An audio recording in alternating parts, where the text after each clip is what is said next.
छोटा भाई को कहेगा कि चल जाओ, चला जाएगा और सब बाप दादा की संपत्ति हड़प लेगा। तो संपत्ति हड़पने हम नहीं देंगे। पार्टी के प्रति हमारे मन में दर्द है।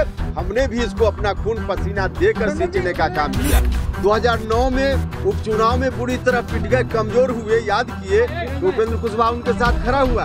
2021 में फिर से याद किए, 2020 चुनाव परिणाम के कारण तो उपेंद्र कुशवाहा फिर खड़ा हुआ। तो हमेशा जब जब नीतीश जी कमजोर हुए हैं, हमेशा बुरे दिन में उन्होंने याद किया है और हम साथ रहे हैं। कहा जाता है ना कि अच्छे बुरे दिन में, तो भले हम अच्छे दिन में साथ न रहे हो, बुरे दिन में उपेंद्र कुशवाहा हमेशा साथ रहा। हमको दर्द है इस पार्टी से। इस पार्टी को बचाने की अंतिम लड़ाई उपेंद्र कुशवाहा लड़ेगा, अंतिम लड़ाई लड़ेगा। तो होगा ही, वो किसी के रोकने से नहीं रुकेगा, क्योंकि हम पार्टी में हैं तो पार्टी में हैं, लेकिन सामाजिक एक्टिविटी के बिना पार्टी को भी ताकत देना संभव नहीं है। हम यह नहीं कह रहे कि दूसरे लोगों ने क्यों किया, सामाजिक संगठन से दूसरे लोगों ने किया, अच्छा किया। महाराणा प्रताप की जयंती हुई, अच्छा हुआ, निश्चित रूप से ठीक हुआ। उसी तरह से जगदेव बाबू की जयंती भी हो, समता परिषद से हो, इसमें क्या एतराज है? यह भी होना चाहिए और होगा, इतना हम कहना चाहते हैं। और इन्हीं शब्दों के साथ आपका कोई सवाल हो, एक आग्रह के साथ कि जो विषय हमने आज उठाया है, इससे संबंधित कोई सवाल होगा तो शायद हम जवाब दे पाएंगे, अन्यथा कोई और बात पूछिएगा तो आपको निराशा। आपके बड़े भाई ने, आपके बड़े भाई तो कितनी बार आएंगे, कितनी बार जाएंगे, उस पर क्या कहना? आपको जहां जाना है वहां चले जाइए। आपने कहा कि मुख्यमंत्री जी आपको बुलाएंगे तो आप उनके पास जाने को तैयार हैं। मुख्यमंत्री जी ने तो ये कहा कि आपको जहां जाना है चले जाइए। जितनी जल्दी। और आप देखिए, हमने कहा है, एक बात और कही है जो आप उठा रहे हैं कि उनके कहने से हम नहीं जाने वाले, हमारा हिस्सा है। हमने एक ट्वीट करके, हम नहीं थे बिहार में उस दिन, हम झारखंड में थे, हमने कहा है कि यह हम नहीं होने देंगे। इस तरह से होने लगे तो हर बड़ा भाई छोटा भाई को कहेगा कि चल जाओ, चला जाएगा और सब बाप दादा की संपत्ति हड़प लेगा। तो संपत्ति हड़पने हम नहीं देंगे। हम हैं मुस्तैदी से, हम रहेंगे, उनके कहने से हम नहीं जाने वाले, नहीं जाने वाले। और नहीं जाने के पीछे एक और कारण है कि हमको दर्द है इस पार्टी से। इस पार्टी को बचाने की अंतिम लड़ाई उपेंद्र कुशवाहा लड़ेगा, अंतिम लड़ाई लड़ेगा। हिस्सा क्या लेंगे? है ना,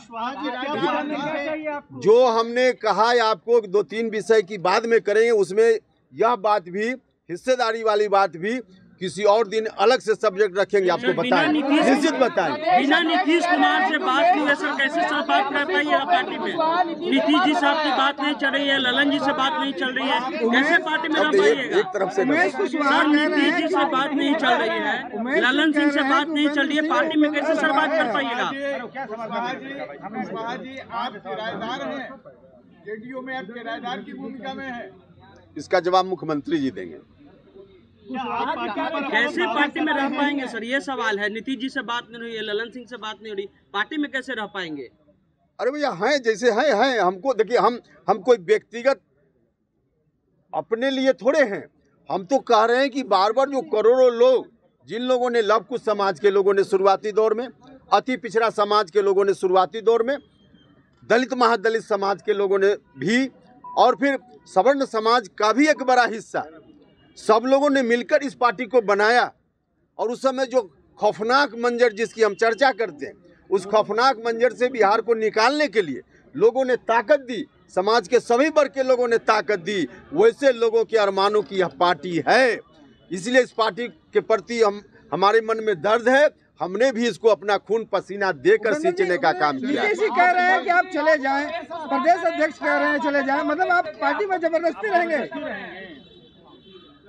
मुख्यमंत्री जी या राष्ट्रीय अध्यक्ष जी के अलावा किसी की बात का जवाब पूछना हो तो मुख्यमंत्री जी से पूछ लीजिए, मुझसे पूछना हो तो मुख्यमंत्री जी और राष्ट्रीय अध्यक्ष जी, सर एक सवाल आप कह रहे हैं बार-बार पार्टी कमजोर हो रही है। आरसीपी सिंह के साथ जो हुआ क्या हुआ, क्या कहेंगे सर? आरसीपी सिंह के साथ जो नीतीश कुमार ने क्या क्या आज का विषय नहीं। सर पार्टी कमजोर हो रही है, कौन नेता कर रहे हैं? कोई नेता का नाम है आपके पास? अरे भैया हमने तो कहा, कोई नेता का नाम है सर? अरे भैया पार्टी कौन कमजोर कर रहा है? हमने आपको कहा ना कि सलाहकार वाला इशू पर हम किसी और दिन बात करेंगे, तो उस दिन पूरा डिटेल बताएंगे। सर एक सवाल सर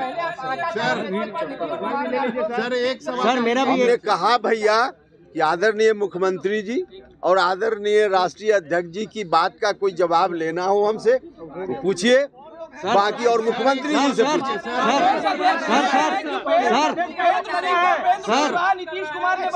सर एक सवाल ले लीजिए सर इधर से प्लीज। आपकी जो पुरानी पार्टी रालोसपा है वो अभी एक्टिव है या नहीं है? देखिए आप लोगों को मालूम है कि जिस वक्त हमने विलय किया उसी वक्त प्रस्ताव लेकर, उस समय जो पार्टी हमारी थी उसमें प्रस्ताव लेकर इलेक्शन कमीशन को हमने लिखकर दे दिया। हमारी जो भूमिका थी हमने कर दी, बस हम इतना ही जानते हैं। आपने कहा कि नीतीश कुमार दूसरे से हैंडल हुआ, आपकी तरफ इशारा है। चर्चा है क्या उपेंद्र सिंह से पहले आप आपको हमने कहा है सलाहकार की बात हमने की है। सलाहकार की बात करते हुए हमने यह भी कहा है कि एक अलग यह सब्जेक्ट है, जिस दिन अलग से हम आपसे बात करेंगे उस दिन पूरा बताएंगे हम आपको। आने वाले समय में इन लोगों को समीकरण को रिवाइव करने के लिए क्या आरसीपी सिंह और उपेंद्र कुशवाहा एक मंच पर आएंगे? अरे भैया अभी जनता दल यूनाइटेड को मजबूत करने के लिए अंतिम लड़ाई हम लड़ेंगे, हम यह बोल रहे हैं। सर नहीं होता है, जबरदस्ती रहेंगे क्या? पार्टी में जबरदस्ती रहेंगे, पार्टी बनते रहेंगे, कोई स्थितियां बनी हुई है। अरे भैया पार्टी में जो संघर्ष किया देख लीजिए, ध्यान रखिए, जब पार्टी बनी 94 में तब से संघर्ष में एक क्षण भी नीतीश कुमार जी से अलग उपेंद्र कुशवाहा नहीं हुआ। 2005 में जब तक मुख्यमंत्री नहीं बने नीतीश जी तब तक उस संघर्ष में एक दिन भी अलग नहीं हुआ। 2009 में उपचुनाव में बुरी तरह पिट गए, कमजोर हुए, याद किए तो उपेंद्र कुशवाहा उनके साथ खड़ा हुआ। 2021 में फिर से याद किए, 2020 चुनाव परिणाम के कारण तो उपेंद्र कुशवाहा फिर खड़ा हुआ। तो हमेशा जब जब नीतीश जी कमजोर हुए हैं हमेशा बुरे दिन में उन्होंने याद किया है और हम साथ रहे हैं। हम हमेशा कहा जाता है ना कि अच्छे बुरे दिन में, तो भले हम अच्छे दिन में साथ न रहे हों, बुरे दिन में उपेंद्र कुशवाहा हमेशा साथ रहा। सर जिस पार्टी के आप संसदीय बोर्ड के अध्यक्ष हैं सर, नीतीश जी तो साफ साफ आपको बोल रहे पार्टी छोड़िए जाइए, और उसके बारे में तो कह दिया कि उनके कहने से हम थोड़े छोड़ने वाले, हमारा हिस्सा चाहिए भाई। जिस पार्टी के आप संसदीय बोर्ड के अध्यक्ष हैं सर। चलिए बहुत धन्यवाद। अब आपके पास कोई सवाल नहीं है, अब सवाल नहीं है।